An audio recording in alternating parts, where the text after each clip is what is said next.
தமிழக அரசியலில் இந்தியா வந்து இன்றைக்கு நேற்றுகளில் 1970-60களில் இருந்து முக்கியமான ஒரு காரணியாக அமைஞ்சிருக்குது. பேச்சுவார்த்தை என்று அது நம்மளுடைய அண்ணன் சொன்ன அதே வசனத்தை சொல்கிறேன். பேச்சுவார்த்தை தான் நிற்கிறதே ஒழிய எந்த முடிவும் எடுத்ததாக இல்லை. ஒரு பாராளுமன்ற உறுப்பினராக முக்கியமாக யாழ்ப்பாணத்தை பிரதிநிதித்துவப்படுத்துகிற என்னால் இது சம்பந்தமான அரசியலில் எவ்வளவு ஆழமான பிரச்சனைகளை கொண்டு போகணும்னு எனக்கு தெரியல. பட் பாராளுமன்றத்தில் இவர்களுடைய பிரச்சனைகளை சம்பந்தப்பட்ட அமைச்சருக்கு மேலதிகமாக கட்டாயம் தான் கருத்தேன்.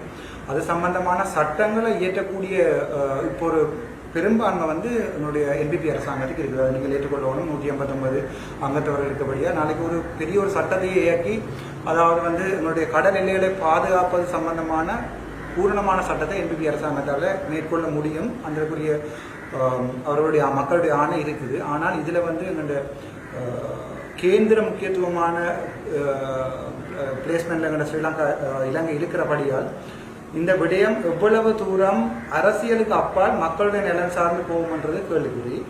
ஆனால் அது அவர்களுக்கு அரசியலாக இருக்கலாம். ஆனால் எங்களுடைய யாழ்ப்பாண மீனவர்களை பொறுத்த வரைக்கும் இது ஒரு வாழ்வாதார பிரச்சனை. ஸோ இது சம்பந்தமாக இந்திய அரசாங்கத்தோட தனிப்பட்ட எம்பி என்ற அடிப்படையில் நான் என்னுடைய தனிப்பட்ட கருத்துக்களை முன்வைப்பேன். அரசாங்கம் சார்பாக நான் ஒரு பொது கருத்துக்களை முன்வைக்க போவதில்லை. அவர்களோட இது சம்பந்தமான திட்டமான முடிவுகள் எடுக்க வேண்டும் என்ற மற்ற என்னுடைய அரசாங்கத்தையும் நான் எதிர்பார்க்கிறேன்.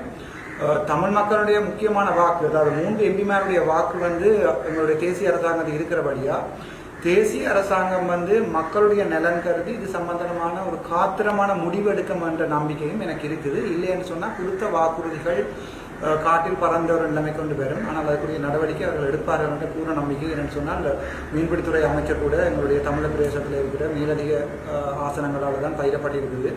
ஆதலால் நான் நினைக்கிறேன் அது சம்பந்தமாக திடமான ஒரு முடிவொன்றை தேசிய அரசாங்கம் வெகு சீக்கிரத்தில் எடுக்கும் என்றதையும் நான் பெரும்பாலும் எதிர்பார்க்கிறேன்.